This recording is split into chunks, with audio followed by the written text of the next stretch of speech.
फिर से बहुत बहुत स्वागत है। इन लेक्चर सीरीज में हम श्रीमद् भगवद गीता को सिस्टमैटिकली पढ़ने का प्रयास कर रहे हैं।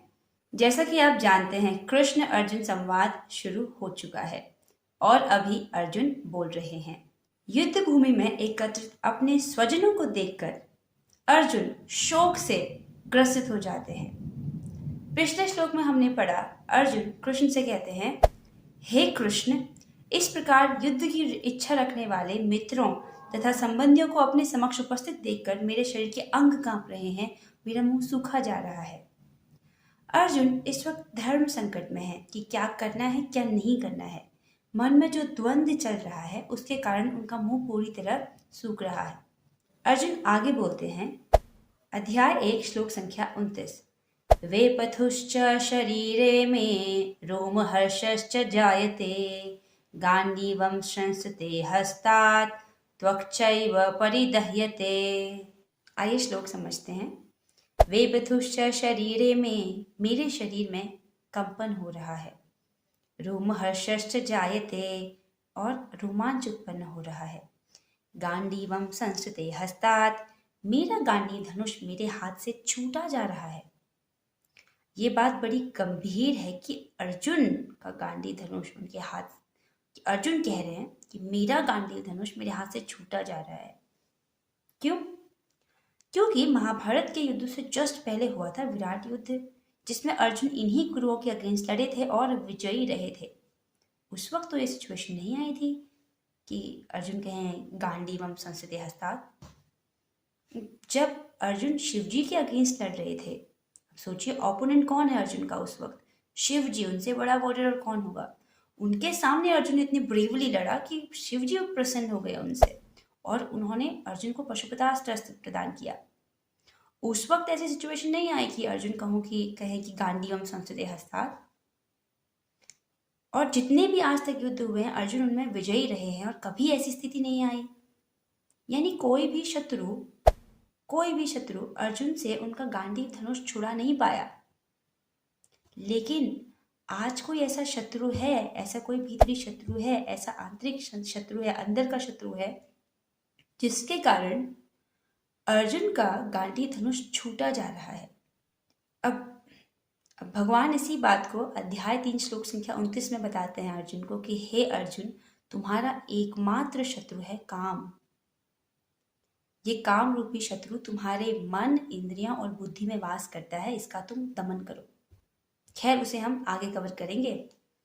तो आचार्य बलदेव विद्याभूषण जी अपनी टीका में बताते हैं कि ये गांडी धनुष का उनके हाथ से खिसक जाना अधैर्य का सूचक है। अधैर्य अर्थात इम्पेशंस।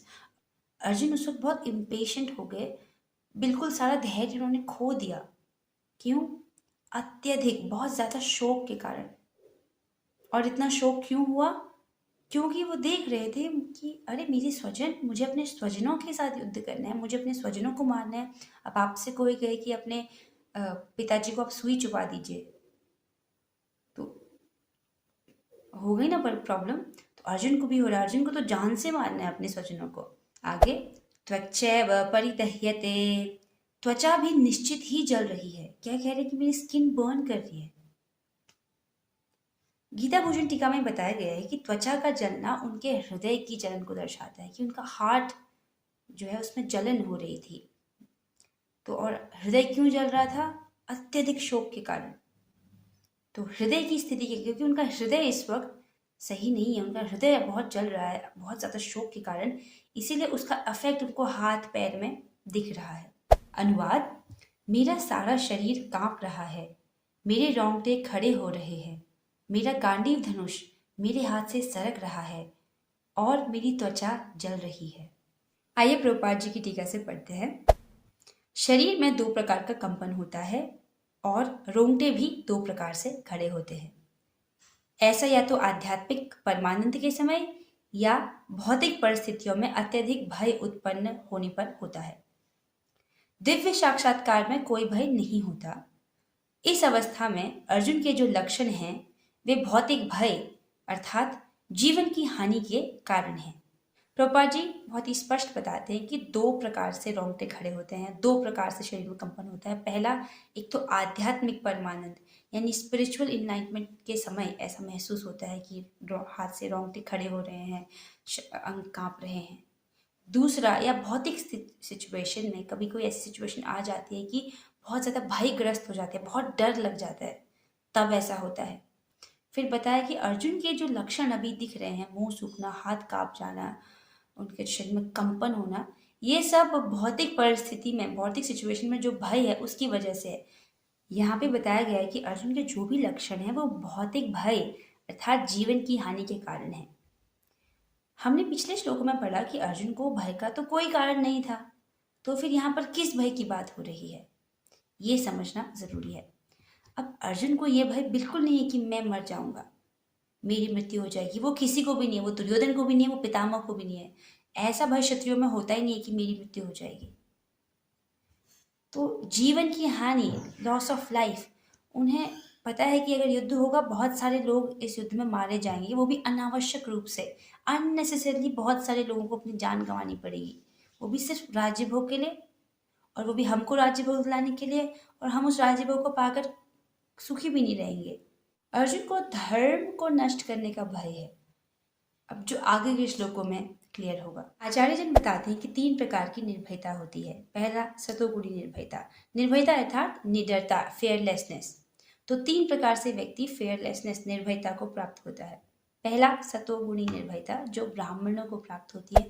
वो ब्राह्मण जो आत्मज्ञान को जानते हैं, वो समझते हैं कि मैं आत्मा हूँ इसलिए मर नहीं सकते, इसलिए निर्भय रहते हैं। दूसरा, रजोगुणी निर्भयता जो क्षत्रिय रजोगुण निर्भयता को प्राप्त होते हैं। रजोगुण के कारण वो युद्ध करने में आगे रहते हैं, तो इस प्रकार निर्भय रहते हैं मृत्यु से। तीसरा है तमोगुणी निर्भयता। अब ये अंधकार में है, अज्ञान में है। जो व्यक्ति अंधकार में है उसे पता ही नहीं है कि जीना क्या होता है, मरना क्या होता है। वो अंधकार में है, अज्ञान में है और निर्भय है, पता ही नहीं है क्या सही क्या गलत है, और पाप में प्रवृत्त है। तो ऐसे तीन प्रकार की निर्भयता। अन्य लक्षणों से भी यह स्पष्ट है वह इतना अधीर हो गया कि उसका विख्यात धनुष गांडीव उसके हाथों से सरक रहा था और उसकी त्वचा में जलन उत्पन्न हो रही थी। ये सब लक्षण देहात्मक बुद्धि से जन्य हैं।